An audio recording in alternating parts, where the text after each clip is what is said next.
Hello, colleagues. This is the basically the same video that we delivered on May 1st through MediaSite and through the classroom. For technological difficulties, it did not get posted to MediaSite, so I'm creating this again for two reasons. One, for anyone to see who did not see the original lecture, or two, for anyone who had seen the original lecture and wants a refresher before their exam. In any event, this is going to be a turbocharged, quick version of that which we talked about on May 1st. And that was product diversification of the related and unrelated variety. We had just spoken in the previous class about reasons for diversification, so it'd be a good idea to go back and take a look at that. So the place to start with this is that we look at how related and unrelated diversification can work. Diversification just simply means that you're moving from one business into a line of other businesses, which could be related or unrelated. Now, often this involves merger and acquisition activity, which is what we've talked about most recently. If this merger and acquisition related activity for diversification is in a related sense, that means there are many linkages with the businesses they're diversifying into with the other businesses, like Kellogg's going into Pringles, or the businesses could be unrelated diversification if they're going into other businesses where there's no links at all, like General Electric has and typically does, and their product segments are too numerous to mention. And as you can see, things going from energy to healthcare to real estate financing, they're all highly uncorrelated, unrelated. This is unrelated diversification. So let's start with strategic fit when diversifying. Strategic fit is really of utmost concern to related diversification. Strategic fit is deemed to exist when one or more activities in the value chains of both companies via merger and acquisition can present opportunities for synergies to take place among the two value chains. And the way that can happen is that the companies can transfer knowledge between each other, find a better way to market a potato chip, for example. They can combine value chain activities like sourcing out whole wheat, or combining marketing into one division in a newly combined food company, or even exploiting the use of a well-known name, and Kellogg's and Pringles are certainly well-known names. It's really looking at the cross collaboration of these value chains to make them more valuable as a whole. So if you take a look at this value chain, this is a little bit different representation than that which you saw when we talked value chain earlier this semester. The value chain can be used in discussing why related diversification. And again, the why is that there should be fit between the value chains of the merged and acquired companies, merged or acquired companies, I should say.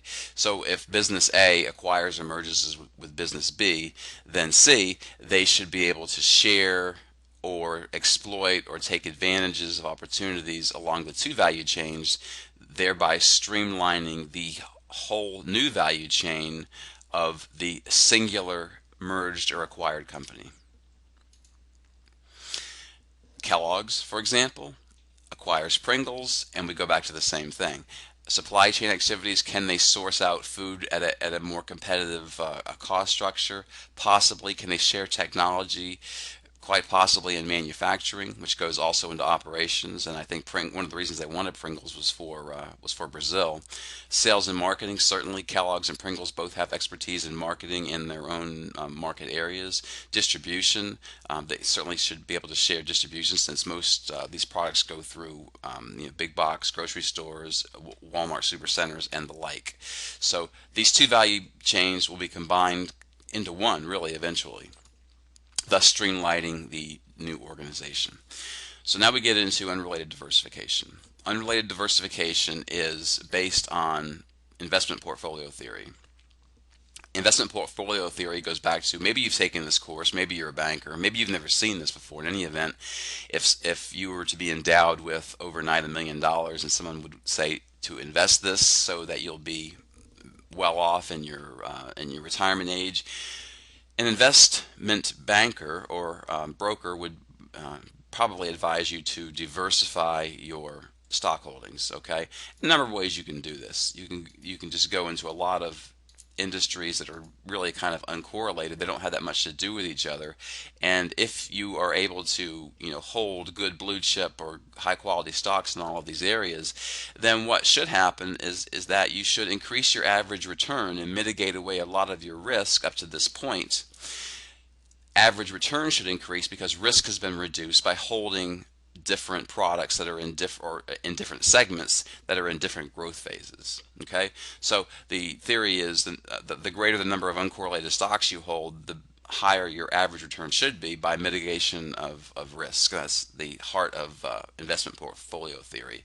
I think when it comes to personal portfolio theory, the number of uncorrelated stocks is somewhere around 20, depending on what textbook you read or whose theory you ascribe to. But that's not really what's important here. What's important here is corporate diversification. And corporate diversification, unrelated diversification especially, is based on corporate portfolio theory, which is very similar to investment theory. Although what changes here is the x-axis, and that is this is no longer uncorrelated stocks. This is uncorrelated business segments. So for a firm that's heavily into acquisition activity, how many business segments do you want to hold or diversify into? The relationship looks very much the same as it did for investment portfolio theory, and you could take a look at General Electric and being in all of the various uncorrelated business segments that it's in, and by virtue of doing so, it should have mitigated away much of the risk, and its return should be at some optimal point here. Let me just go back to that. All these uncorrelated businesses, and hopefully and probably in the case of General Electric, it's usually true, they've mitigated away a lot of their risk, and some businesses are up, some businesses are down. So the question then becomes, how do you manage corporate diversification?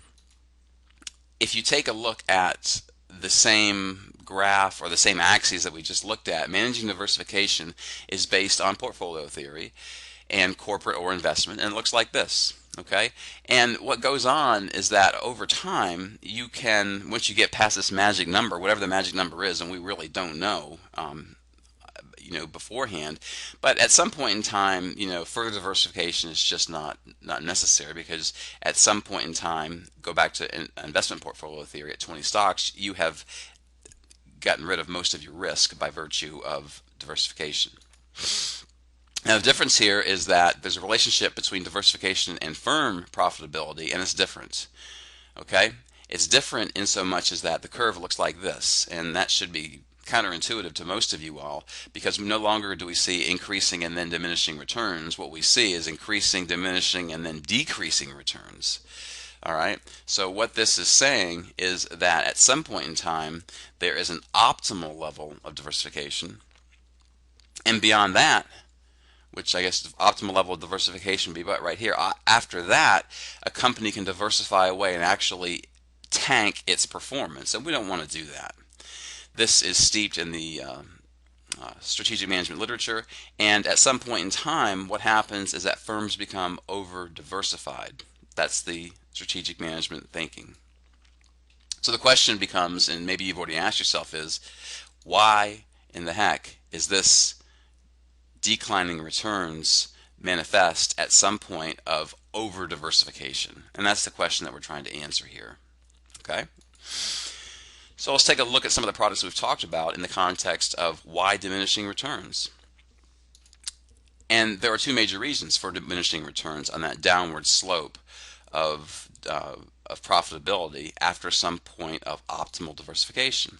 The first, what we believe, and this goes back to Professor Grant from 1986, dilution of a topic we call dominant logic. And dominant logic is simply stated a way, or a managerial way, of thinking about a firm's overall strategy across multiple business segments. What are we doing here? What are we doing here with all these diversified products, or whether they be related or unrelated? And certainly Kellogg's acquisition of Pringles is related to diversification, so it should make sense. If dominant logic is to work, then management should be able to see and use some commonalities across all the business lines that it's in or that it's acquired, or that it's created, for that matter. And what are these commonalities? While too numerous to mention here, they could be marketing schemes, they could be distribution channels. Arguably, Kellogg's and Pringles will share the same, as in manufacturing we talked about in the context of the possibility of Brazil. In other words, all the products that are in a firm's portfolio should work together from a managerial perspective and from a pragmatic perspective to enhance this company's portfolio. It should be increasing returns throughout if everything that it acquires adds value and they are able to manage this whole thing, seeing commonalities and fits and using fits among these products. Conventional wisdom is true, excuse me, is generally believed to be true, but not always true in strategic management, that over diversification can dilute this dominant logic. And what happens, and that I have this little eye chart over here, and it should be fuzzy to you, is that because what happens is if there's over diversification to the extent of the dilution of dominant logic, the big picture becomes fuzzy, and at some point in time, management, the powers that be, might start to wonder, what business are we in? What are we doing? What is the right hand doing to the left? What are we doing in all these business segments? That could happen, and that has happened, we think, in corporate history. We'll go over an example of that in a moment. Let's just consider Pepsi for a moment.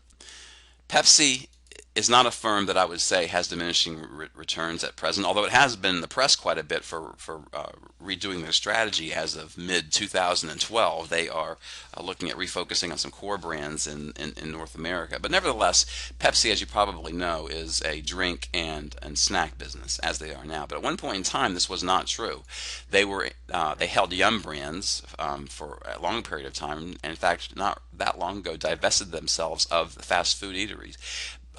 They owned Stoli vodka at one point in time. They were in Wilson Sporting Goods, and they were in North American Van Lines as well. Not in, but I mean actually owned these business segments. And so you could say, look, Pepsi was a unrelated diversifier, and at one point in time, Pepsi was getting quite a bit of heat for being an underperformer in the stock market versus Coca-Cola, for example. And so you ask yourself, when you get into a position, if you get into a situation like this, what business are we in? And since then, Pepsi has retracted back to simply its beverages and its snack division, and now I think it's pretty clear what business they are in. But at one point in time, the big picture wasn't so clear. I preface this slide by saying, "Say it's not so," but look at some of the issues that Google has gone through of late. In fact, Google just got a big spread on Business Week in the first second quarter of 2012, and the headline was, "What is Google doing?" or "What is Google thinking?" And Google's in a lot of areas that you probably know: search engines to start with, all the media areas, the home and office, the finance, the apps, the blogger. Google Plus is off to an auspicious start.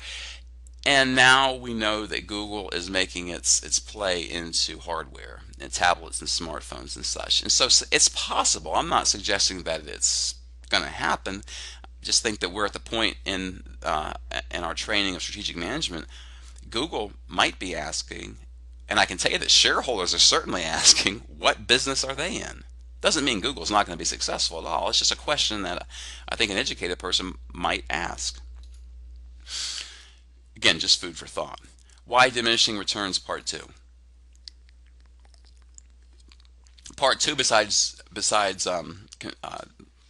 dominant logic or dilution thereof, are control costs. And control costs are very, very real costs because it takes money, time, and money to track multiple businesses. And the bigger your business grows by virtue of acquisition or by virtue of product extension or geographical extension, the company just grows.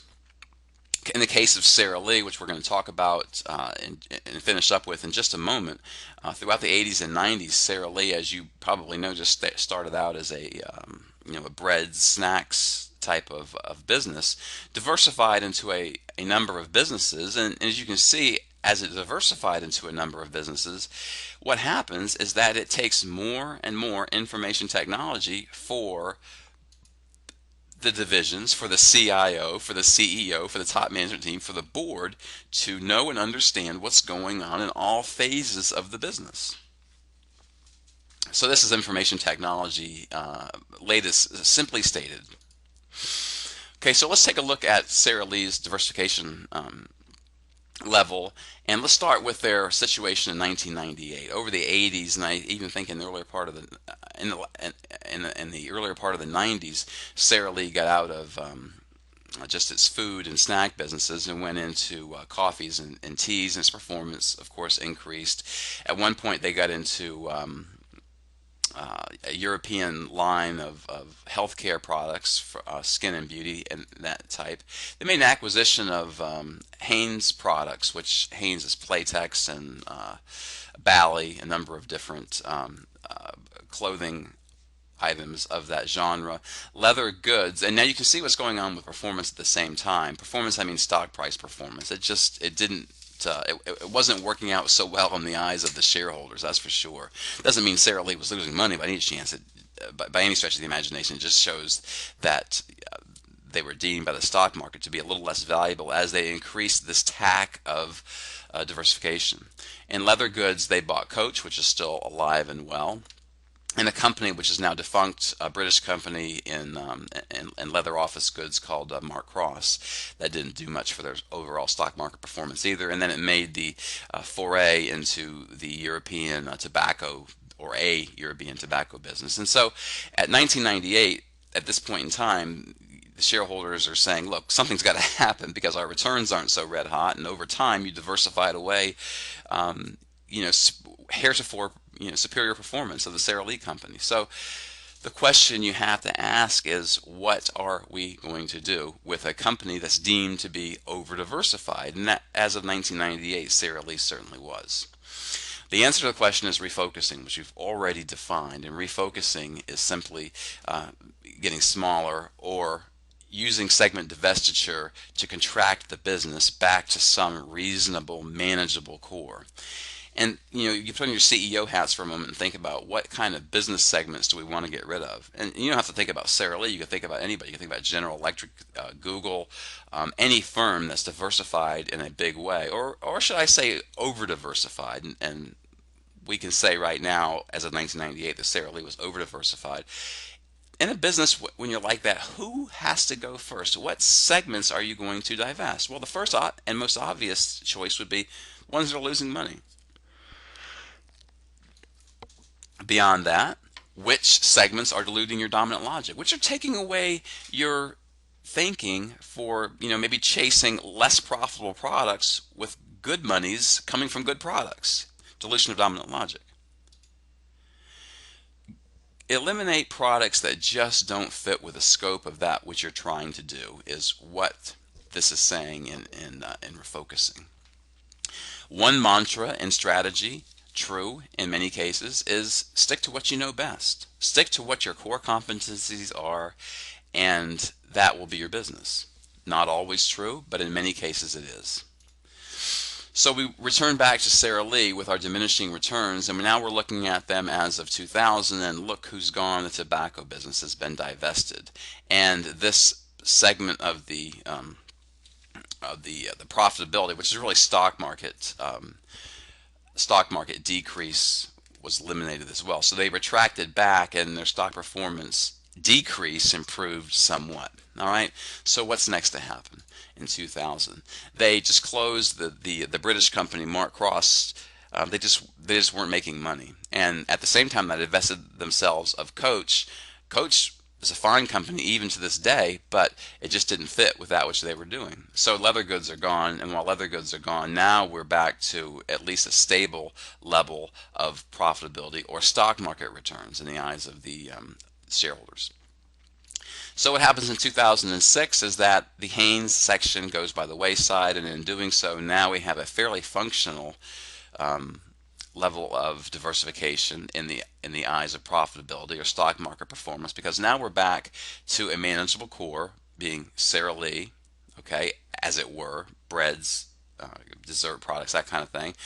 Coffees and teas, mostly for the European market, arguably still convenience foods like Sara Lee foods, and then I guess in the context of related diversification, if you could make the stretch, these are convenience foods for the home, and these are convenience body care products for the home. So that's kind of a stretch to say that they're still related to the extent that they are withholding this European body skincare company.